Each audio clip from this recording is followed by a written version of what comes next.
ഒരു പുതിയ ആകാശവും പുതിയ ഭൂമിയും ഞാൻ കണ്ടു. ആദ്യത്തെ ആകാശവും ആദ്യത്തെ ഭൂമിയും കടന്നുപോയി, കടലും അപ്രത്യക്ഷമായി. ദൈവത്തിന്റെ എല്ലാ ശത്രുക്കളെയും തോൽപ്പിക്കപ്പെട്ടതിന് ശേഷം, മനുഷ്യകുലം അവിടുത്തെ കണക്ക് ബോധിച്ചതിന് ശേഷം അവിടുത്തെ പദ്ധതിയുടെ പൂർണ്ണതയാണ് കാണുന്നത്. നമുക്ക് എഫേഷ്യൻസ് 2:6-7 വായിക്കാം. യേശുക്രിസ്തുവിനോടുകൂടെ അവിടുന്ന് നമ്മെ ഉയർപ്പിച്ച് സ്വർഗത്തിൽ അവനോടുകൂടെ ഇരുത്തുകയും ചെയ്തു.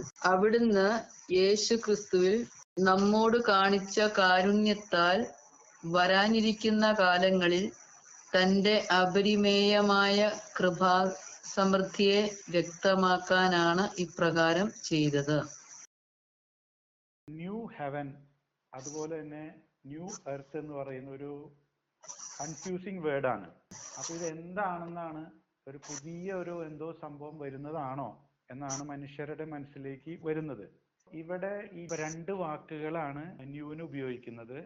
ഒന്ന് കെയ്നോസ് എന്നും 2 നിയോസ് എന്നും. കെയ്നോസ് എന്ന് ഉള്ള വാക്കിന്റെ അർത്ഥം റിന്യൂഡ് ഓർ ഇംപ്രൂവ്ഡ് എന്നാണ്. നിയോസ് എന്ന് പറയുന്നത് ന്യൂ എന്നാണ് പറയുന്നത്. ന്യൂസ് എന്ന് പറഞ്ഞാൽ പുതിയതെന്നാണ് വരുന്നത്. മറ്റത് റിന്യൂഡ് ആൻഡ് ഇംപ്രൂവ്ഡ്. ഇവിടെ ഉപയോഗിക്കപ്പെട്ട വാക്ക് എന്ന് പറയുന്നത് കെയ്നോസ് ആണ്. ഇത് തന്നെയാണ് നമ്മുടെ റിസറക്ഷനിലും നമുക്ക് സംഭവിക്കുന്നത്. പഴയ ബോഡിയാണ് കിട്ടുന്നത്, പക്ഷെ അത് റിന്യൂഡ് ആൻഡ് ട്രാൻസ്ഫോംഡ് ആണ്. ഇവിടെ എന്താ സംഭവിക്കുന്നത് വെച്ച് കഴിഞ്ഞാൽ, നാച്ചുറൽ ആയ ഒന്നില് ഗ്രേസ് അത് പെർഫെക്റ്റ് ആക്കും എന്നാണ് പറയുന്നത്. ഗ്രേസ് എന്താണ് ചെയ്യുന്നത്? ഗ്രേസ് ചെയ്യുന്നത് നേച്ചറിനെ പെർഫെക്റ്റ് ചെയ്യും. അതുപോലെ തന്നെ ഗ്രേസ് നേച്ചറിനെ ഹീൽ ചെയ്യും. ഗ്രേസ് നേച്ചറിനെ എലിവേറ്റ് ചെയ്യും. ഗ്രേസ് നേച്ചറിനെ ട്രാൻസ്ഫോം ചെയ്യും. ഗ്രേസ് നേച്ചറിനെ ഡീഫൈ ചെയ്യും. ഇങ്ങനെ ഗ്രേസ്, അതായത് കർത്താവ്, ഏറെ പ്രക്രിയ മനുഷ്യരിലും അതുപോലെ തന്നെ ഈ ഭൂമിയിലും നടക്കുന്നുണ്ട്. അതിന്റെ പൂർണ്ണതയാണ് ഈ പറയുന്ന new heaven and new earth എന്നൊക്കെ പറയുന്നത്. ആ ഒരു ഇതിലേക്കാണ് നമ്മൾ വിളിക്കുന്നത്. ഇത് ശരിക്കും പറയണമെങ്കിൽ ഒരു പഴയ ഒരു പ്രൊഫസിയുടെ പൂർത്തീകരണമാണ്. അത് നമുക്ക് ഏഷ്യ 65:17-18 വായിക്കാം. ഇതാ ഞാൻ ഒരു പുതിയ ആകാശവും പുതിയ ഭൂമിയും സൃഷ്ടിക്കുന്നു. പൂർവകാര്യങ്ങൾ അനുസ്മരിക്കുകയോ അവ മനസ്സിൽ വരികയോ ഇല്ല. ഞാൻ സൃഷ്ടിക്കുന്നവയിൽ നിങ്ങൾ നിത്യം സന്തോഷിക്കുകയും ആനന്ദിക്കുകയും ചെയ്യുവിൻ. ജെറുസലേമിനെ ഒരു ആനന്ദമായും അവളുടെ ജനത്തെ ആഹ്ലാദമായും ഞാൻ സൃഷ്ടിക്കുന്നു. ഇനി 2 പത്രോസ് 3:10 വായിക്കാം. കർത്താവിന്റെ ദിനം കള്ളനെ പോലെ വരും. അപ്പോൾ ആകാശം വലിയ ശബ്ദത്തോടെ അപ്രത്യക്ഷമാകും. മൂലപദാർത്ഥങ്ങൾ എരിഞ്ഞു ചാമ്പലാകും. ഭൂമിയും അതിലുള്ള സമസ്തവും കത്തി നശിക്കും. അത് കഴിഞ്ഞ് 13-ാം വചനം വായിക്കാം. നീതി നിവസിക്കുന്ന പുതിയ ആകാശവും പുതിയ ഭൂമിയും അവിടുത്തെ വാഗ്ദാന പ്രകാരം നാം കാത്തിരിക്കുന്നു. അപ്പൊ ഇങ്ങനെയാണ് ദൈവം ഇതിനെ റാഡിക്കലി ഒരു റിന്യൂ ചെയ്യുന്നത്, ഈ ക്രിയേഷന്. അത് എന്തിനു വേണ്ടിയാണ്? റോമ 8:21. സൃഷ്ടി ജീർണതയുടെ അടിമത്തത്തിൽ നിന്ന് മോചിതമാകുകയും ദൈവമക്കളുടെ സ്വാതന്ത്ര്യം പ്രാപിക്കുകയും ചെയ്യും. അപ്പൊ ഇതാണ് ഇതിന്റെ ലക്ഷ്യം. അപ്പൊ ഈ ലക്ഷ്യത്തിന് ഇവിടെ ഒരു കാര്യം നമ്മൾ കരുതുന്നത്, കടലും അപ്രത്യക്ഷമായി എന്ന് വായിക്കുന്നുണ്ട്. കടല് തിന്മയുടെ ഒരു സിമ്പിൾ ആയിട്ടാണ് കാണുന്നത്. ഏഷ്യ 27:1. അന്ന് കർത്താവ് തന്റെ വലുതും അതിശക്തവുമായ കഠിന ഖഡ്ഗം കൊണ്ടു ലെവിയാഥനെ, പുളഞ്ഞു പായുന്ന ലെവിയാഥാനെ ശിക്ഷിക്കും. സമുദ്രവ്യാളത്തെ അവിടുന്ന് കൊന്നുകളയും. ഇനി വെളിപാട് 13:1. കടലിൽ നിന്ന് കയറി വരുന്ന ഒരു മൃഗത്തെ ഞാൻ കണ്ടു. അതിന് 10 കൊമ്പും 7 തലയും, കൊമ്പുകളിൽ 10 രത്നങ്ങളും, തലകളിൽ ദൈവദൂഷണപരമായ ഒരു നാമവും ഉണ്ടായിരുന്നു. ഇനി നമുക്ക് വെളിപാട് 21 2-ാം വചനം വായിക്കാം. വിശുദ്ധ നഗരമായ പുതിയ ജെറുസലേം ഭർത്താവിനായി അണിഞ്ഞൊരുങ്ങിയ മണവാട്ടിയെ പോലെ സ്വർഗത്തിൽ നിന്ന് ദൈവസന്നിധിയിൽ നിന്ന് ഇറങ്ങി വരുന്നത് ഞാൻ കണ്ടു. ഈ ഒരു വിഷയം എന്ന് പറഞ്ഞാൽ നമ്മൾ എപ്പോഴും സ്വർഗത്തിലേക്ക് പോകുന്ന കാര്യമാണ് കേട്ടിട്ടുള്ളത്. ഇവിടെയാണ് സ്വർഗം ഇറങ്ങി വരുന്നത്. ഇന്ന് നമ്മൾ ഇവിടെ കാണുന്ന മനുഷ്യർ എന്ന് പറഞ്ഞാൽ അപൂർണ മനുഷ്യരാണ്. കത്തോലിക്ക സഭയുടെ പൂർണ്ണത എന്ന് പറയുന്നത് നമ്മൾ പറഞ്ഞ 1,44,000 അവിശുദ്ധിയിൽ വളർന്ന ഒരു സമൂഹമുണ്ട്. അവർ ഒരുങ്ങി അവിടെ നിന്ന് ഇങ്ങോട്ട് തിരിച്ചു വരുന്നതാണ് ഈ റിന്യൂഡ് ആയിട്ടുള്ള ക്രിയേഷനിലേക്ക്. അതാണ് ഈ ട്രാൻസ്ഫോംഡ് എർത്തിൽ സംഭവിക്കുന്നത്. ഈ ജെറുസലം എന്ന് പറഞ്ഞാൽ എല്ലാവരും ഉൾക്കൊള്ളുന്നതാണ്.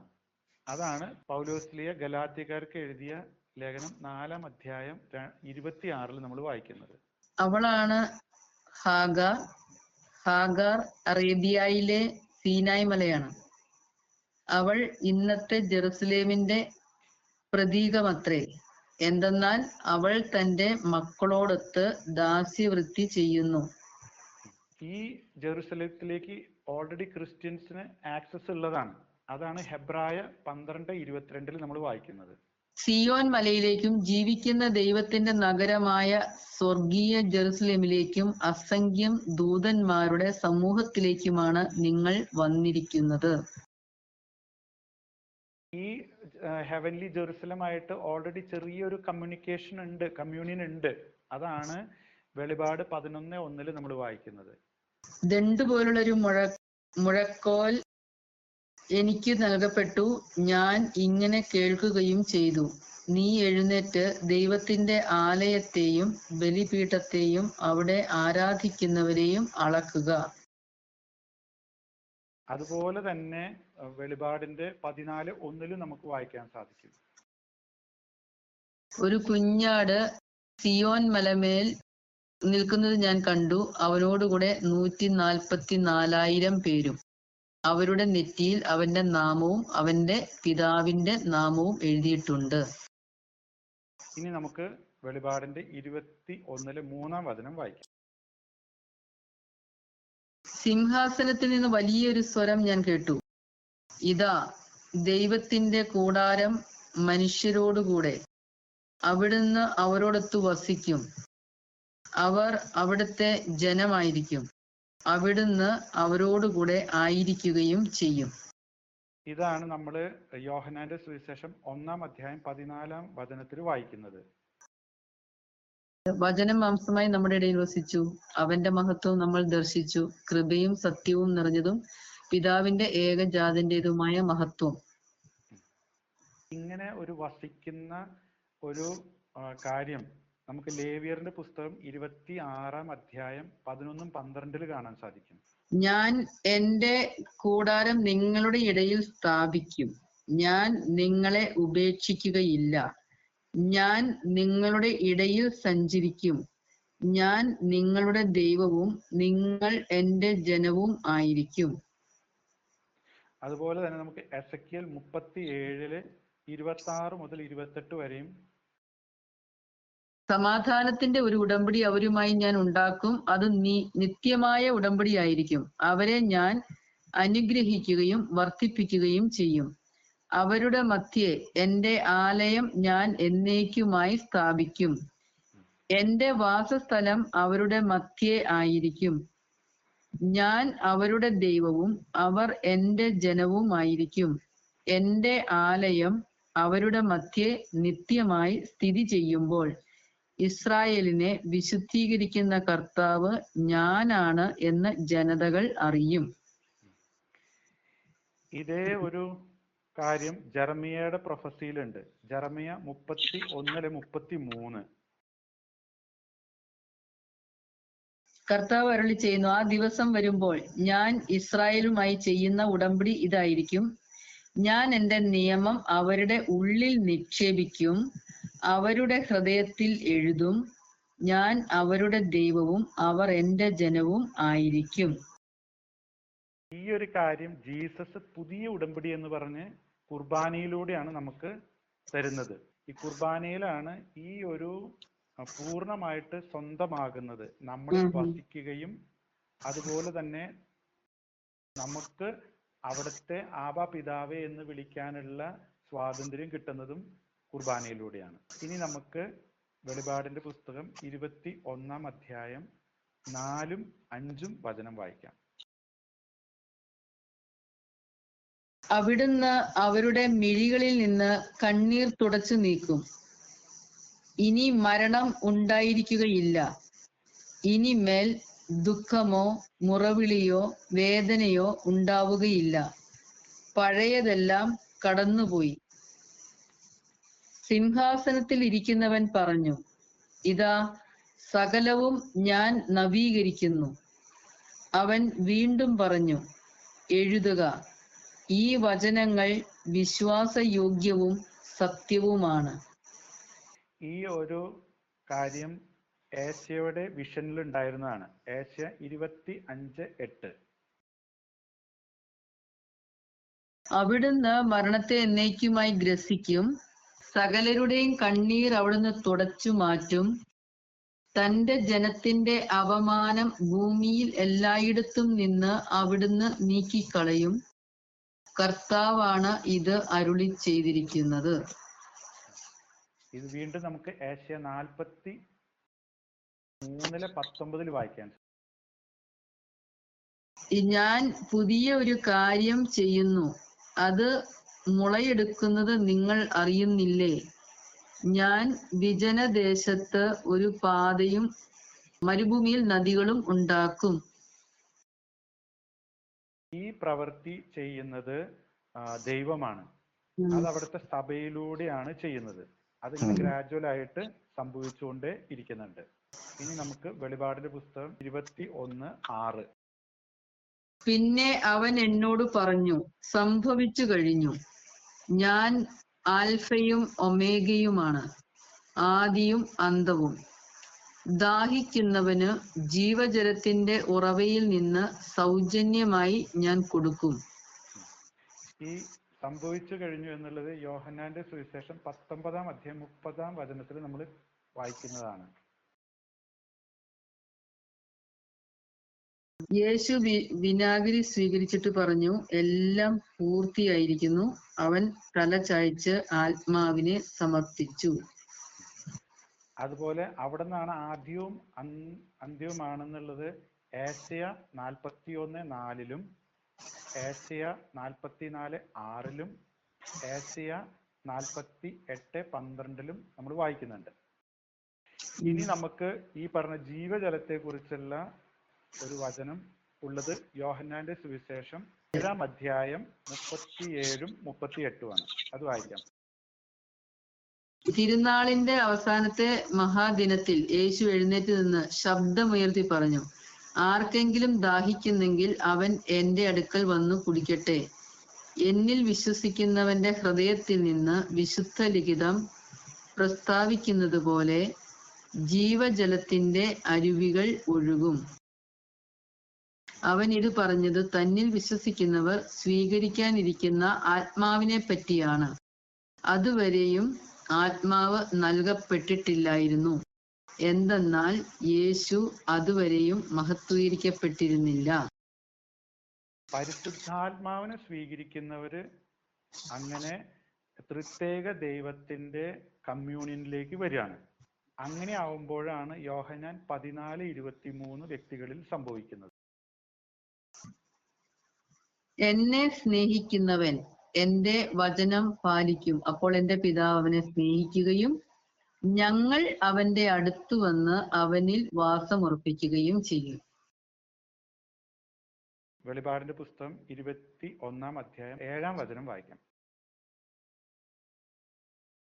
വിജയം വരിക്കുന്നവന് ഇവയെല്ലാം അവകാശമായി ലഭിക്കും. ഞാൻ അവന് ദൈവവും അവൻ എനിക്ക് മകനുമായിരിക്കും. ഈ വിജയം വരിക്കുന്നവന് അവകാശമാണ് ലഭിക്കുന്നത്. അവകാശമാണ് പ്രധാനപ്പെട്ടത്. അത് ശരിക്കും ഈ ഫാമിലിയിലേക്കുള്ള എൻട്രൻസ് ആണ്.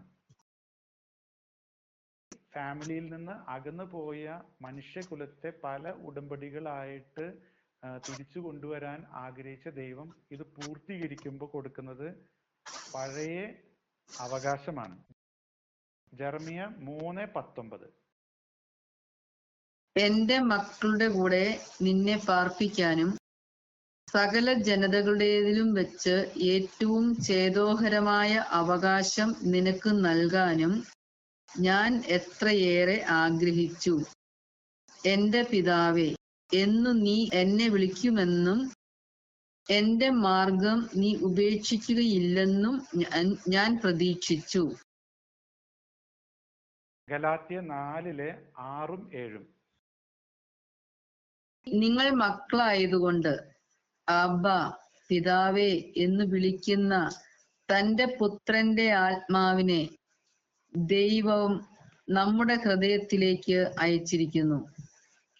ആകയാൽ നീ ഇനിമേൽ ദാസനല്ല, പിന്നെയോ പുത്രനാണ്. പുത്രനെങ്കിൽ ദൈവഹിതമനുസരിച്ച് അവകാശിയുമാണ്. റോമ 8:17. നാം മക്കളെങ്കിൽ അവകാശികളുമാണ്, ദൈവത്തിന്റെ അവകാശികളും ക്രിസ്തുവിന്റെ കൂട്ടവകാശികളും. എന്തെന്നാൽ അവനോടൊപ്പം ഒരിക്കൽ മഹത്വപ്പെടേണ്ടതിന് ഇപ്പോൾ അവനോടുകൂടെ നാം പീഡ അനുഭവിക്കുന്നു. എസെക്കിയേൽ 46:16-17.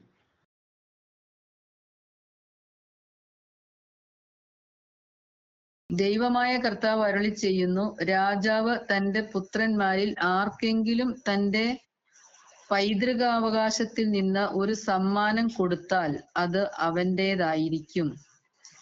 അത് അവന് പൈതൃക സ്വത്തായിരിക്കും.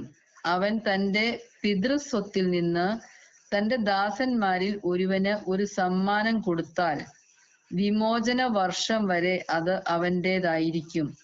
അതിനുശേഷം അത് തിരികെ കൊടുക്കണം.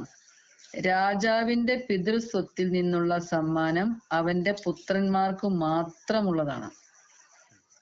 ഇനി സങ്കീർത്തനം 2:7-8 വായിക്കും. കർത്താവിന്റെ കൽപ്പന ഞാൻ വിളംബരം ചെയ്യും.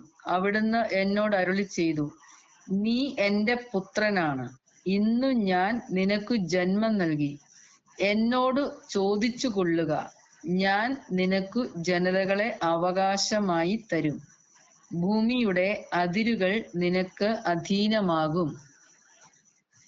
അപ്പോൾ ഈ ഉടമ്പടി എന്ന് പറയുന്നത് കുടുംബം ഉണ്ടാക്കാനാണ്. ദൈവികമായ കുടുംബത്തിലെ പങ്കുകാരാകുവാനും അവകാശം തിരിച്ചു കിട്ടാൻ വേണ്ടിയിട്ടാണ് ദൈവം ഈ ഉടമ്പടിയിൽ ഏർപ്പെട്ടിട്ടുള്ളത്. ഒരു ഉടമ്പടിയിലെ എപ്പോഴും ഒരു സ്വെയറിംഗ് ഓഫ് ഓത്ത് ഉണ്ട്. അത് നമുക്ക് സംഭവിക്കുന്നത് ബാപ്റ്റിസത്തിലൂടെയാണ്. ഒരു കവനന്റില് പ്രവേശിക്കുന്നത് ഒരു ഓത്ത് എടുത്തുകൊണ്ടാണ്. ഈ ഓത്ത് പുതിയ ഉടമ്പടിയില് നമ്മൾ ബാപ്റ്റിസത്തിലൂടെയാണ് തുടങ്ങുന്നത്. അത് കഴിഞ്ഞ് ഈ കവനന്റ് ആണ് നമ്മളെ ആ ദൈവ കുടുംബത്തിന്റെ അംഗത്തിലേക്ക് കയറ്റുന്നത്. അപ്പൊ നമുക്കൊരു ഫാമിലി സ്റ്റാറ്റസ് ആണ് ഈ ബാപ്റ്റിസത്തിലൂടെ നമുക്ക് കിട്ടുന്നത്. അതായത് ഈ ദൈവ കുടുംബത്തിലെ അംഗമാവുകയാണ് ചെയ്യുന്നത്. അങ്ങനെയാണ് നമ്മൾ ദൈവപുത്രനും ദൈവപുത്രിയായിട്ട് മാറുന്നത്. അല്ലാതെ നമ്മൾ ഈ രക്ഷ എന്ന് പറയുന്നത് ഞാനും കർത്താവുമായിട്ടുള്ള ഒരു വ്യക്തിപരമായ കാര്യമല്ല. രക്ഷ എന്ന് പറയുന്നത് ഒരു കുടുംബകാര്യമാണ്. നമുക്ക് 1 തിമോത്തി 3:15 വായിക്കാം. ഇപ്പോൾ ഇത് എഴുതുന്നതാകട്ടെ എനിക്ക് താമസം നേരിട്ടാൽ ജീവിക്കുന്ന ദൈവത്തിന്റെ സഭയും സത്യത്തിന്റെ തൂണും കോട്ടയുമായ ദൈവഭവനത്തിൽ ഒരുവൻ പെരുമാറേണ്ടത് എങ്ങനെയെന്ന് നിന്റെ അറിവിനായി നിർദ്ദേശിക്കാനാണ്. അപ്പൊ നമ്മൾ ദൈവഭവനത്തിന്റെ അംഗങ്ങളാണ്. ഇനി ഇതിലേക്ക് പ്രവേശിക്കാൻ സാധ്യതയില്ലാത്ത ആൾക്കാരെ നമ്മൾ ഇന്നലെ പറഞ്ഞു, സഭ ഒരിക്കലും ആരെയും നരകത്തിലാണെന്ന് പ്രഖ്യാപിക്കുന്നില്ല. പക്ഷേ ഈ മാതിരി ജീവിച്ചു കഴിഞ്ഞു കഴിഞ്ഞാൽ നരകത്തിൽ എത്തുമോ എന്നുള്ള ഉറപ്പും ഇവിടെ കൊടുത്തിട്ടുണ്ട്. സഭ പ്രഖ്യാപിക്കില്ല, അത് ദൈവ സന്നിധിയിലുള്ള വിധിയാണ്. ഇന്ന് മനുഷ്യർക്ക് അത് പറയാനുള്ള വെളിച്ചം ഉണ്ടാകണമെന്നില്ല. പക്ഷെ വചനത്തിന് വെളിച്ചമുള്ളത് കൊണ്ട് ആരൊക്കെയാണ് നരകത്തിലായിരിക്കുക എന്നുള്ളത് വെളിപാടിന്റെ പുസ്തകം 21-ാം അധ്യായം 8-ാം വാക്യത്തിൽ കൃത്യമായിട്ട് പറഞ്ഞിട്ടുണ്ട്. അപ്പൊ അതൊന്നും നമുക്ക് വായിക്കാം. വെളിപാട് 21:8. എന്നാൽ ഭീരുക്കൾ, അവിശ്വാസികൾ, ദുർമാർഗികൾ, കൊലപാതകികൾ, വ്യഭിചാരികൾ, മന്ത്രവാദികൾ, വിഗ്രഹാരാധകർ, കാപട്യക്കാർ എന്നിവരുടെ ഓഹരി തീയും ഗന്ധകവും എരിയുന്ന തടാകമായിരിക്കും. ഇതാണ് രണ്ടാമത്തെ മരണം. പാപം ചെയ്യുക, പാപിയായി ഇരിക്കുക എന്ന് പറഞ്ഞു കഴിഞ്ഞാൽ അത് ഭീരുത്വത്തിന്റെ അടയാളമാണ്. ഭീരുക്കൾക്കേ പാപം ചെയ്യാൻ പറ്റുള്ളൂ. പാപം ചെയ്തു കഴിഞ്ഞാൽ അതിന്റെ ഫലമാണ് മരണം. മൃതരായവർക്ക് ഒഴുകാം. ജീവനുള്ളവനാണ് അതിനെതിരെ ഒഴുകാൻ പറ്റുള്ളൂ.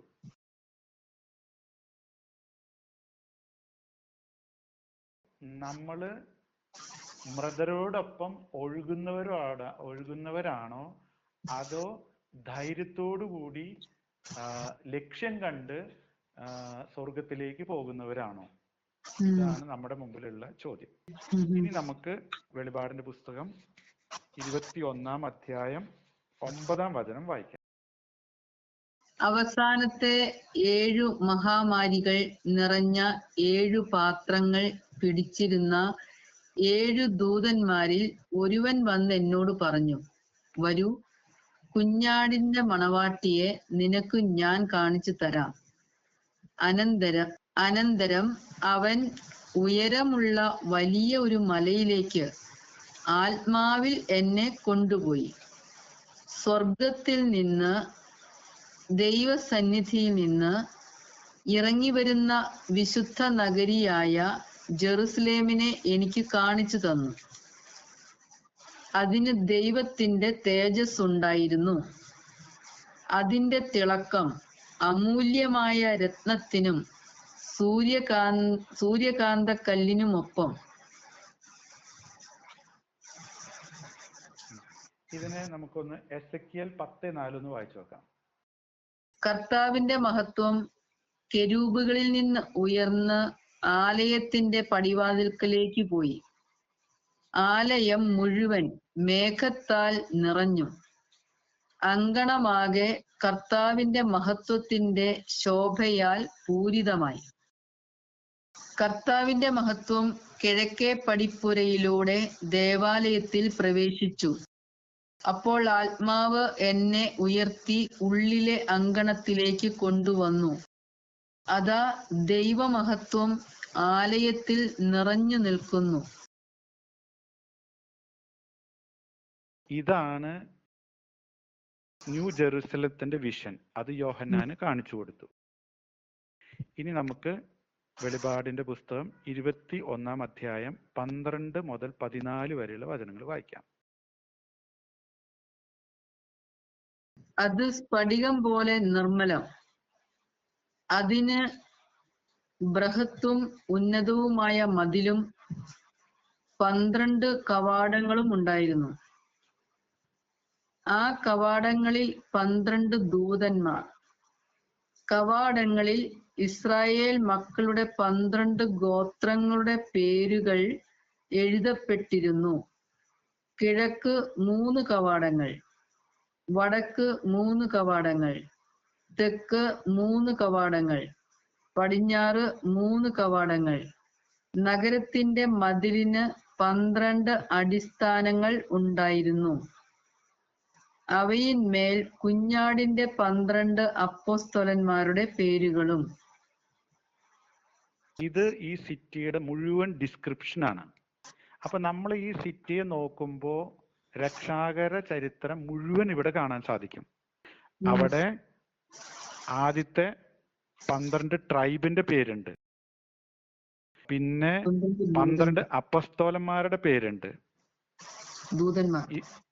ഇത് കാണിക്കുന്നത് ദൈവത്തിന്റെ കണ്ടിന്യൂറ്റി ഓഫ് ഗോഡ്സ് പ്ലാൻ ആണ്. ഇത് കാണിച്ചു തരുന്നത്. അല്ലാണ്ട് ചിലർ പറയുന്നുണ്ട് അത് പഴയ നിയമത്തിലാണ്, ഇത് പുതിയ നിയമത്തിലാണെന്ന്. അങ്ങനെയല്ല. There is a close connection between the 12 apostles and the 12 tribes. Underscores the continuity of God's plan. അതുപോലെ തന്നെ ഈ സഭ എന്ന് പറയുന്നത് പഴയ നിയമത്തിന്റെ ഇസ്രായേൽ ജനത്തിന് കൊടുത്ത വാഗ്ദാനങ്ങളുടെ പൂർത്തീകരണമാണ്. അപ്പൊ ഇത് ഈ 12 അപ്പോസ്തലന്മാര് മുന്നോട്ട് കൊണ്ടുപോയി ഇവിടെ വരെ എത്തിച്ചത് ഓൾഡ് ടെസ്റ്റമെന്റിലെ പ്രതീക്ഷകളാണ്. നമുക്ക് ഇനി അടുത്ത വചനം വായിക്കാം. വെളിപാട് 21:15-16. എന്നോട് സംസാരിച്ചവന്റെ അടുക്കൽ നഗരവും അതിന്റെ കവാടങ്ങളും മതിലുകളും അളക്കാൻ സ്വർണം കൊണ്ടുള്ള അളവുകോൽ ഉണ്ടായിരുന്നു. നഗരം സമചതുരമായി സ്ഥിതി ചെയ്യുന്നു. അതിന് നീളത്തോളം തന്നെ വീതി. അവൻ ആ ദണ്ഡുകൊണ്ട് നഗരം അളന്നു 12,000 താദിയോൺ. അതിന്റെ നീളവും വീതിയും ഉയരവും തുല്യം.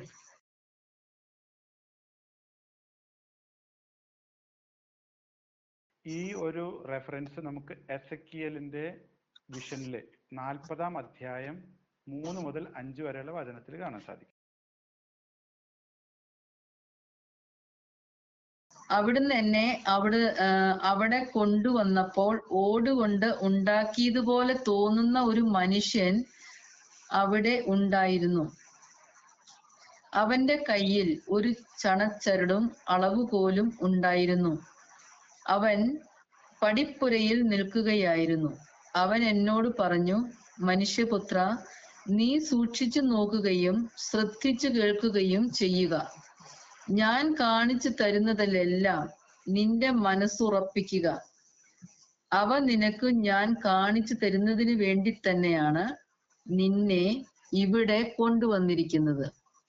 നീ കാണുന്നതെല്ലാം ഇസ്രായേൽ ഭവനത്തോട് പറയുക. ദേവാലയത്തിന് ചുറ്റും ഒരു മതില് ഉണ്ടായിരുന്നു.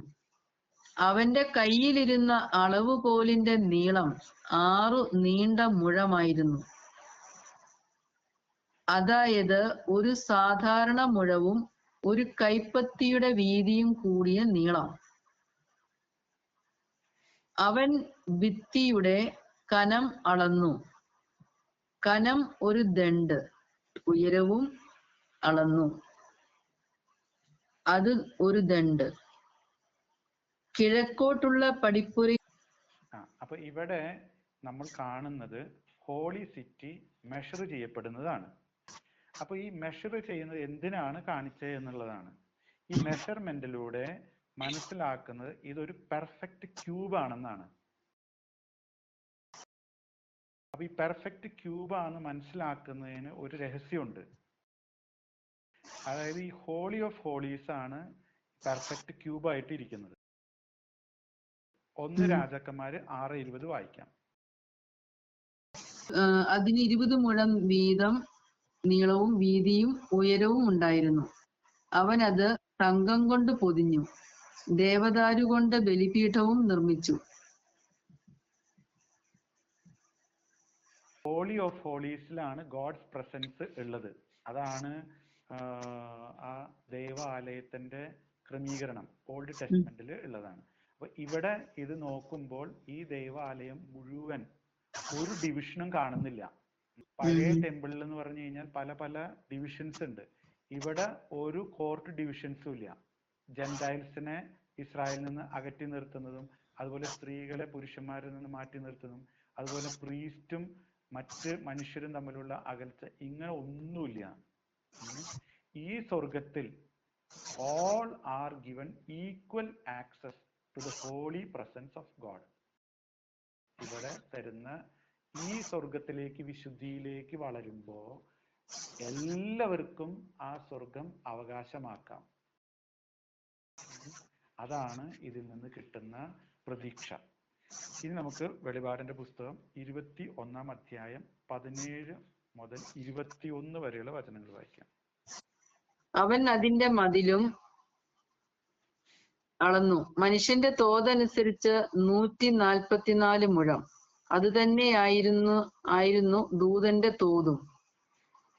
മതിൽ സൂര്യകാന്തം കൊണ്ട്, നഗരം തനി സ്വർണം കൊണ്ട് നിർമ്മിച്ചതും സ്ഫടിക തുല്യം നിർമ്മലവുമായിരുന്നു.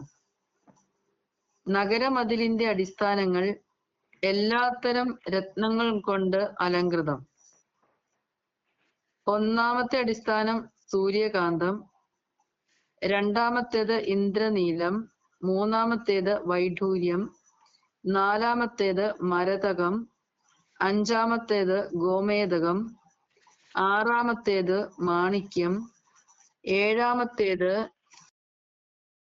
ചന്ദ്രകാന്തം, എട്ടാമത്തേത് പത്മരാഗം, ഒമ്പതാമത്തേത് പുഷ്യരാഗം, പത്താമത്തേത് പവിഴം, പതിനൊന്നാമത്തേത് വജ്രം, പന്ത്രണ്ടാമത്തേത് സൗഗന്ധികം. 12 കവാടങ്ങൾ 12 മുത്തുകളായിരുന്നു. കവാടങ്ങളിൽ ഓരോന്നും ഓരോ മുത്തുകൊണ്ട് ഉണ്ടാക്കപ്പെട്ടിരുന്നു. നഗരത്തിന്റെ തെരുവീഥി അച്ചസ്ഫടികതുല്യമായ തനിത്തങ്കമായിരുന്നു. ഈ സിറ്റിയുടെ ഫൗണ്ടേഷൻ എന്ന് പറയുന്നത് 12 അപ്പോസ്തലന്മാരാണ്. ആ 12 അപ്പോസ്തലന്മാരുടെ കാര്യങ്ങളാണ് ഇപ്പൊ ഇവിടെ പറഞ്ഞു വെച്ചത്. ആ അടിസ്ഥാനത്തെ കുറിച്ച് എഫേഷ്യൻസ് 2:20 പറയുന്നുണ്ട്. അതൊന്ന് വായിക്കാം. അപ്പോസ്തലന്മാരും പ്രവാചകന്മാരുമാകുന്ന അടിത്തറമേൽ പണിതുയർത്തപ്പെട്ടവരാണ് നിങ്ങൾ. ഈ അടിത്തറയുടെ മൂലക്കല്ല് ക്രിസ്തുവാണ്. ഇനി നമുക്ക് ഓരോ രത്നങ്ങളും ആരാന്ന് നോക്കാം. എന്നിട്ട് അതെന്താണ് അതിന്റെ വാല്യൂ എന്ന് നോക്കാം. ഓരോ രത്നങ്ങൾ ഓരോന്നോരോന്നായിട്ട് പറയാം. ആദ്യത്തെ ഒന്നാമത്തെ അടിസ്ഥാനം സൂര്യകാന്തം. അത് ഡിനോട്ട് ചെയ്യുന്നത് സെന്റ് പീറ്ററിനെയാണ്. അത് ഫേംനെസ് ഓഫ് ഫെയ്ത്ത് ആണ് സൂചിപ്പിക്കുന്നത്. രണ്ടാമത്തേത് ഇന്ദ്രനീലം. അത് സെന്റ് ആൻഡ്രൂവിനെയാണ് സൂചിപ്പിക്കുന്നത്. അത് കാരണം ആ വ്യക്തിയിൽ ഉണ്ടായിരുന്ന സ്വർഗീയ ഹെവൻലി ലൈഫ് ആൻഡ് ലവ്. മൂന്നാമത്തേത് വൈഢൂര്യം. അത് സെന്റ് ജെയിംസിനെയാണ് സൂചിപ്പിക്കുന്ന ബേണിംഗ് വിത്ത് സീൽ. നാലാമത്തേത് മരതകം. അത് സെന്റ് ജോണിനെയാണ് സൂചിപ്പിക്കുന്ന ബ്ലൂമിംഗ് ആൻഡ് എ വെർജിൻ. അഞ്ചാമത്തത് ഗോമേതകം. അത് സെന്റ് ഫിലിപ്പിനെയാണ് സൂചിപ്പിക്കുന്നത്, കാരണം വൈറ്റ്നെസ് ഓഫ് ഹിസ് മൈൻഡ്. ആറാമത്തത് മാണിക്യം. അത് സെന്റ് ബർത്തലോമിയനെയാണ് സൂചിപ്പിക്കുന്നത് ഫ്ലേവ്ഡ് അലൈവ്. ഏഴാമത്തത് ചന്ദ്രകാന്തം.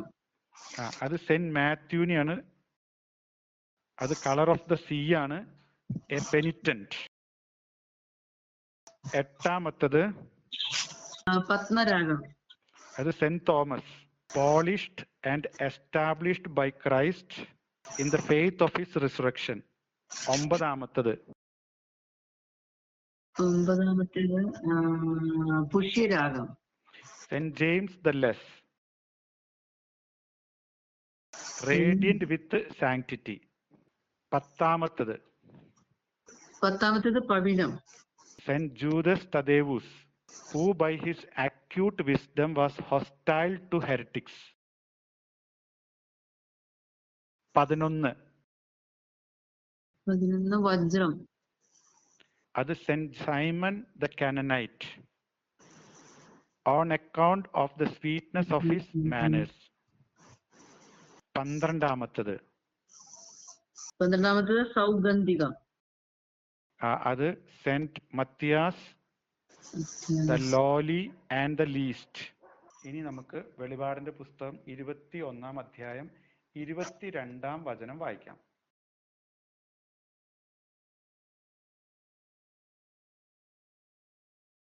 നഗരത്തിൽ ഞാൻ ദേവാലയം കണ്ടില്ല.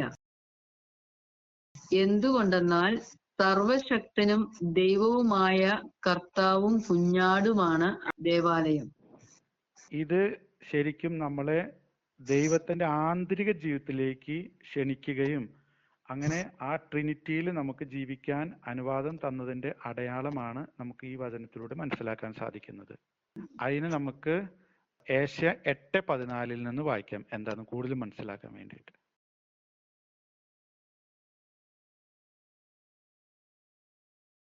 അവിടുത്തെ അവിടുന്നാണ് വിശുദ്ധ മന്ദിരവും ഇടർച്ചയുടെ ശിലയും ഇസ്രായേലിന്റെ ഇരുഭവനങ്ങളെയും നിലം പതിപ്പിക്കുന്ന പാറയും ജെറുസലേം നിവാസികൾക്ക് കുടുക്കും കെണിയും അവിടുന്ന് തന്നെ.